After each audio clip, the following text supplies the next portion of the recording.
नमस्कार दोस्तों, स्वागत है आपका हमारे YouTube चैनल पर। आज हम आपको सुनाएंगे सावन सोमवार व्रत कथा।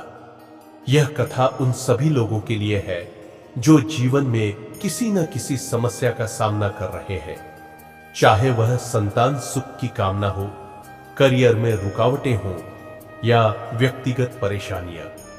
विशेष रूप से सावन माह के सोमवार के दिन यह कथा और व्रत बहुत ही प्रभावशाली होते हैं। यदि आप इसे ध्यान से सुनेंगे या पढ़ेंगे तो आपके जीवन की सारी मनोकामनाएं पूरी हो सकती है। तो आइए जानते हैं सावन सोमवार व्रत कथा। किसी समय की बात है, एक साहूकार था जो भगवान शिव का परम भक्त था। वह हर रोज भगवान शिव के मंदिर में दीप जलाता और अपनी संतान प्राप्ति के लिए प्रार्थना करता था। उसके पास धन धान्य की कोई कमी नहीं थी, लेकिन वह सबसे बड़ी समस्या से जूझ रहा था। उसकी कोई संतान नहीं थी। एक दिन माता पार्वती ने भगवान शिव से कहा, हे शिव, इस साहूकार के दिल में बहुत दुख है क्योंकि इसके पास संतान नहीं है। क्या आप इसे पुत्र का आशीर्वाद दे सकते हैं? भगवान शिव ने जवाब दिया, इसकी किस्मत में संतान का योग नहीं है। लेकिन माता पार्वती ने बार बार आग्रह किया और अंत में भगवान शिव ने कहा, ठीक है, तुम्हारी इच्छा पूरी होगी, इसे पुत्र का वरदान मिलेगा, परंतु यह पुत्र 12 साल से ज्यादा जीवित नहीं रहेगा। माता पार्वती की दुआ से साहूकार की पत्नी गर्भवती हुई और एक सुंदर बालक को जन्म दिया। पूरे परिवार में खुशी की लहर दौड़ गई, लेकिन साहूकार का मन हमेशा इस बात में खोया रहता था कि उसके पुत्र का जीवन केवल 12 वर्ष तक ही सीमित रहेगा। जब उसका बेटा 11 साल का हुआ, साहूकार ने उसे काशी भेजने का फैसला किया ताकि वह उच्च शिक्षा प्राप्त कर सके। रास्ते में बालक के मामा ने उसे एक राजकुमारी से विवाह करने का प्रस्ताव दिया। हालांकि बालक ने यह लिखकर छोड़ दिया कि वह एक आंख से काना है और इस कारण राजकुमारी का विवाह रुक गया।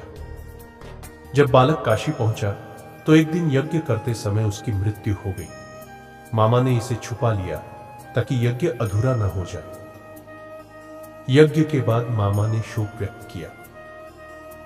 भगवान शिव और माता पार्वती वहां से गुजर रहे थे और जब भगवान शिव ने देखा कि कोई रो रहा है तो उन्होंने पूछा, यह कौन रो रहा है? जब उन्हें पता चला कि यह साहूकार का बेटा है तो माता पार्वती ने शिवजी से उसे जीवित करने की प्रार्थना की। शिवजी ने कहा, यह उसकी आयु पूरी हो चुकी है। लेकिन माता पार्वती के बार बार अनुरोध करने पर भगवान शिव ने उस लड़के को फिर से जीवित कर दिया। वह लड़का नमः शिवाय का जाप करता हुआ जीवित हो उठा।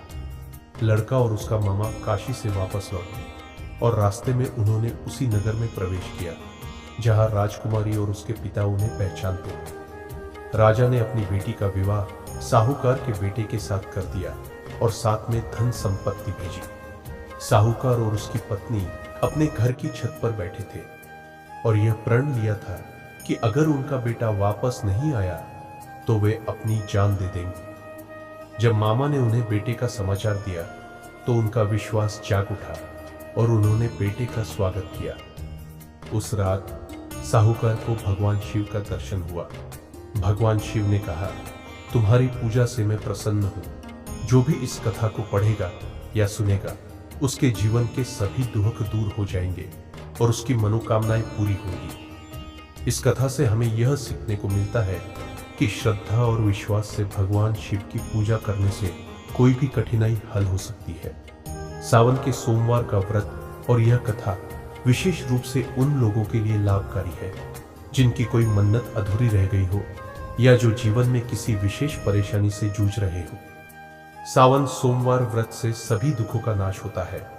श्रद्धा और विश्वास के साथ इस कथा को सुने। आशा है कि आपको आज की यह कथा पसंद आई हो। अगर आपको यह वीडियो अच्छा लगा हो तो कृपया इसे लाइक करें, शेयर करें और हमारे चैनल को सब्सक्राइब करें। इस कथा को सभी के साथ साझा करें ताकि हर किसी को लाभ मिले।